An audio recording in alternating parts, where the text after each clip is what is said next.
Assalamualaikum warahmatullahi wabarakatuh. Perkenalkan, nama saya Dina Hartini dari SDN Sukaketi 2. Saya sebagai peserta PPG LPTK dari IAIN Cirebon akan melaksanakan praktik mengajar pada kelas 4 tentang bersih itu sehat. Selamat menyaksikan. Assalamualaikum. Waalaikumsalam.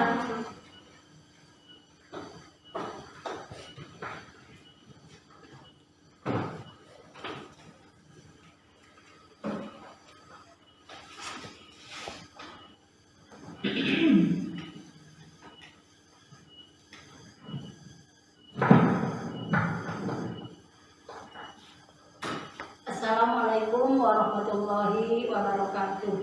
Waalaikumsalam warahmatullahi wabarakatuh. Selamat pagi anak-anak. Pagi, Bu.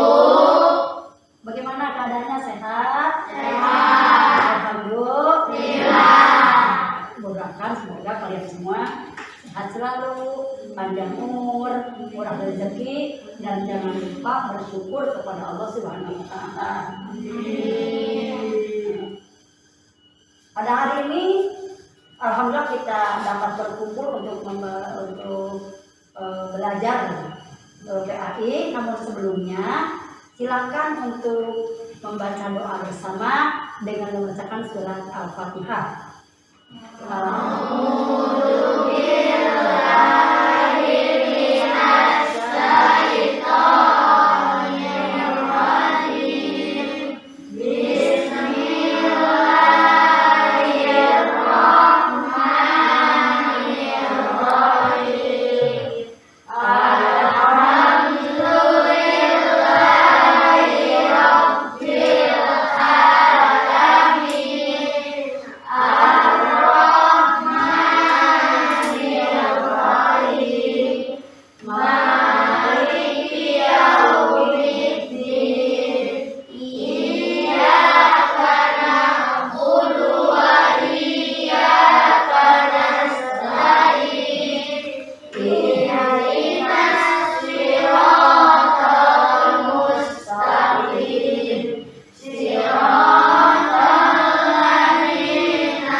Sekarang sebelum dilanjutkan akan Ibu absen dulu ya. Nanti kalau kalian hadir berarti bilang hadir ya. Ibu mulai mengabsen. Arya hadir, Atika Salma Hadirah. Azakia Faris Hadir. Vito Hadir. Laila Kamila Hadirah. Rizki Hadir. Nur Hayati Hadirah. Raihan Hadir. Yati Nur Salama Hadirah. Raina Kamila. Hadirah. Ya, terima kasih kalian sudah hadir semua. Dan pembelajaran pada hari ini kita lanjut kepada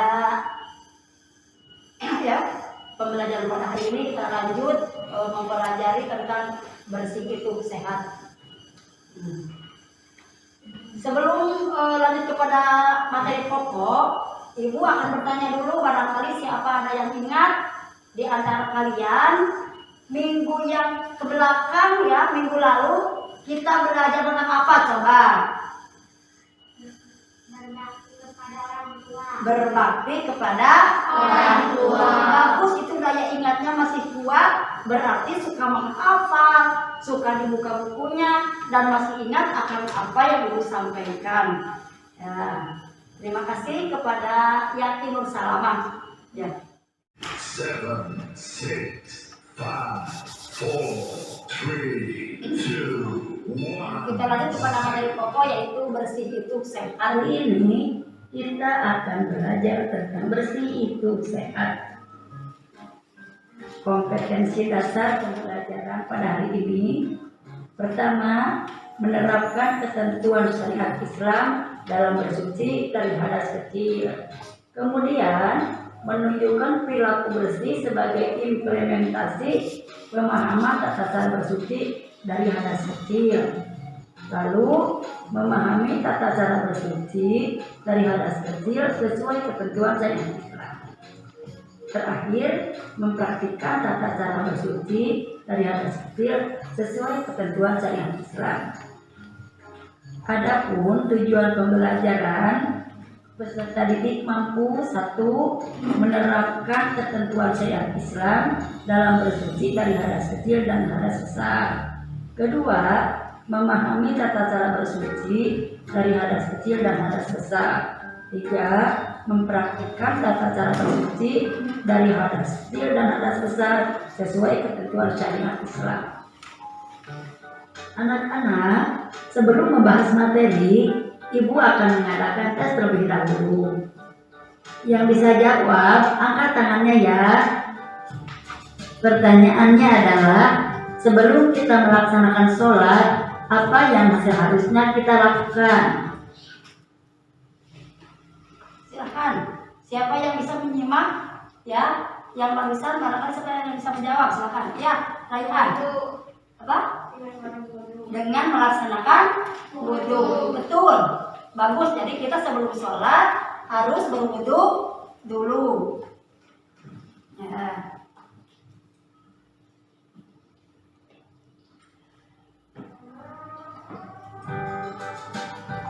Betul, yang harus kita lakukan sebelum melaksanakan sholat adalah berwudu. Mari kita lanjutkan kepada materi pokok ya, mengenal. Lihat sekarang ke depan, amati, kemudian nanti ceritakan gambar sedang apakah ini, kemudian apa tujuannya. Barangkali siapa yang sudah memperhatikan dan bisa menjawab kepada gambar tersebut, silakan. Mandi bersih, kurang tepat, coba yang lain. Ya, Raina. Biar bersih. Mandi biar bersih. Ya, mandi tujuannya supaya bersih. Bersih artinya bebas dari kotoran, sedangkan suci artinya bebas dari najis. Najis adalah menjadikan terhalangnya seseorang untuk beribadah kepada Allah, seperti terkena jilatan anjing, darah, kotoran atau tinja, dan air seni atau urin. Najis pasti kotor, kotor belum tentu najis, misalnya terkena tanah, tinta, cat, dan ludah. Sedangkan bersih atau suci dibagi menjadi 2, yaitu bersih dari hadas dan bersih dari najis.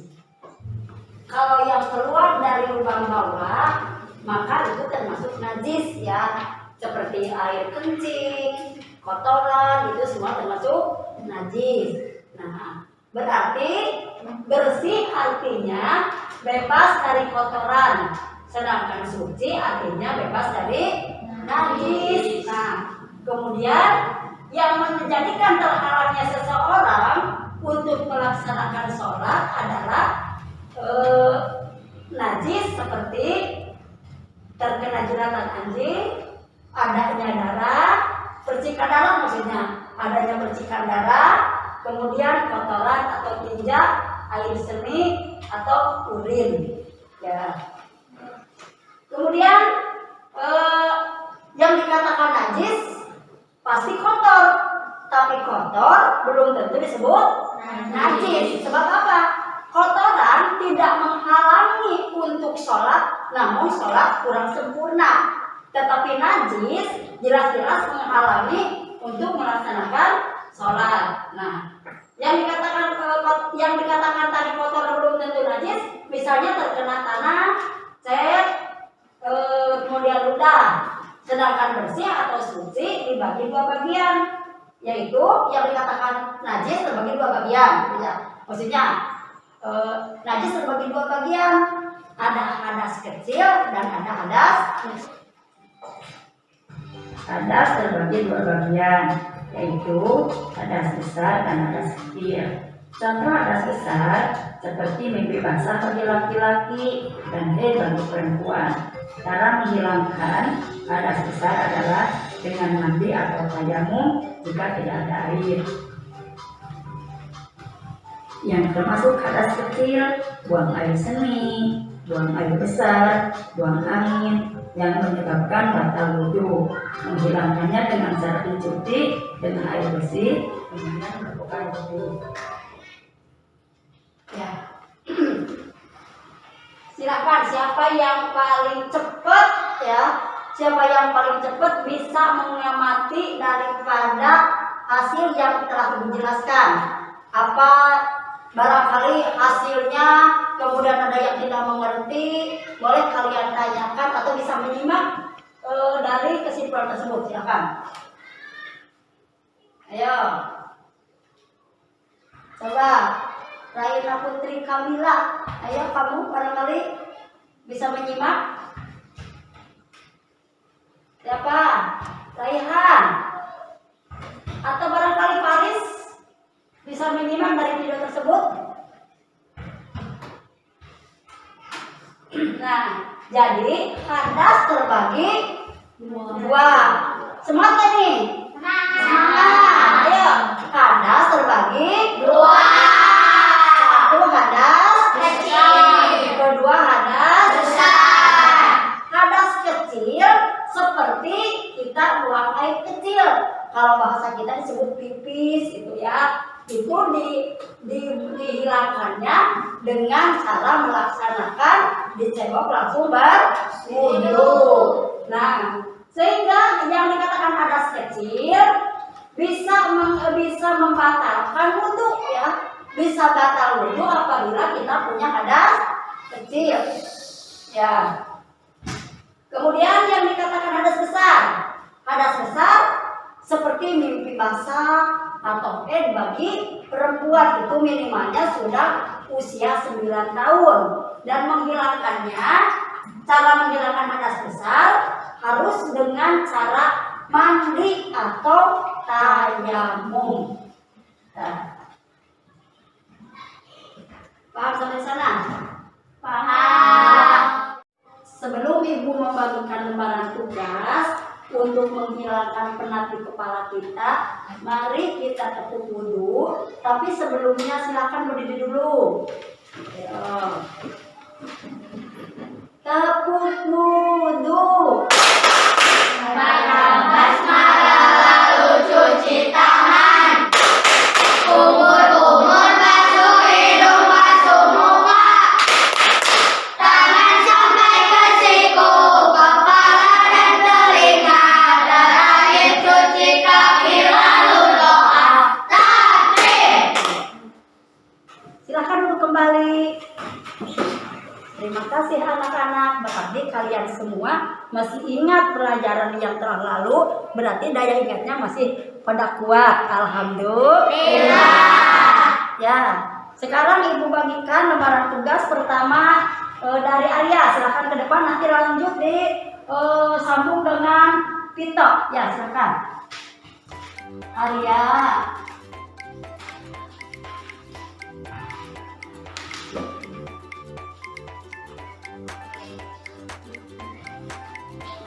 Pito, lihat.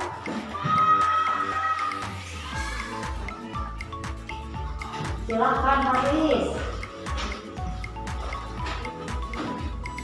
Kemudian tanya Hayati, Yati Nur Salama, kemudian Atika Salma, dilanjut dengan Raina Kamila, kemudian Putri Raina. Ya. Ya, terima kasih, bagus.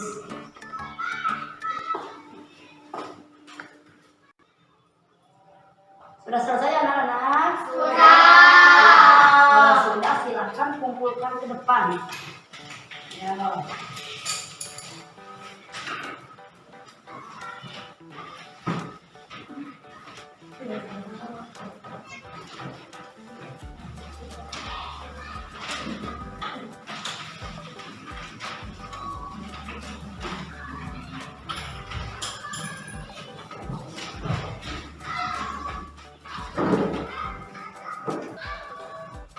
Ya, sudah Ibu baca semua. Sekarang siapa yang berani untuk membaca lembar jawaban yang telah kalian serahkan ke Ibu? Tuh, siapa? Ya, Rika Putri, silakan ke depan. Sini. Nah. Bersih artinya bebas dari kotoran. Suci artinya bebas dari najis. Hadas terbagi menjadi dua macam, yaitu hadas besar dan hadas kecil. Contoh hadas besar adalah air atau buang air besar. Ya, terima kasih Rika. Ya, tepuk tangan coba.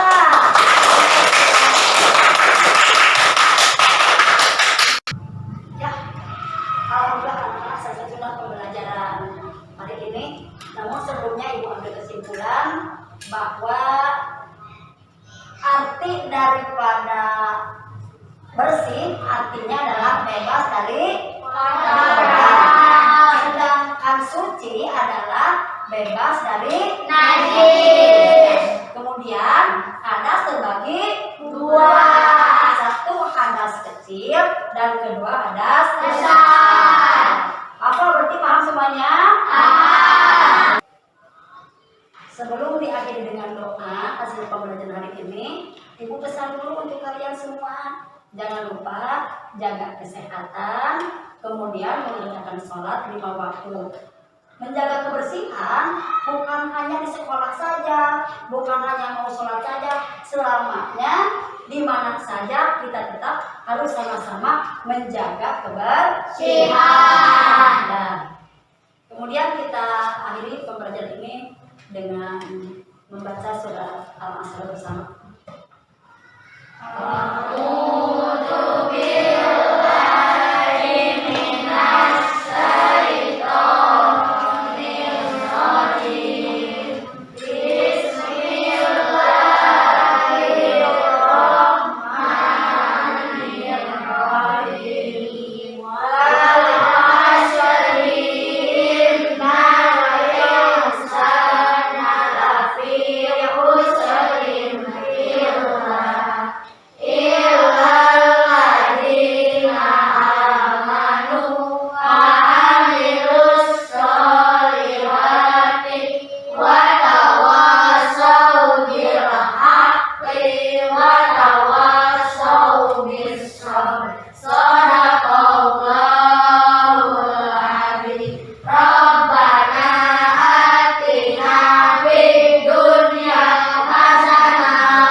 Wassalamualaikum warahmatullahi wabarakatuh. Waalaikumsalam warahmatullahi wabarakatuh. Terima kasih kepada yang telah menonton dan mohon maaf apabila ada kesalahan. Sekian, wassalamualaikum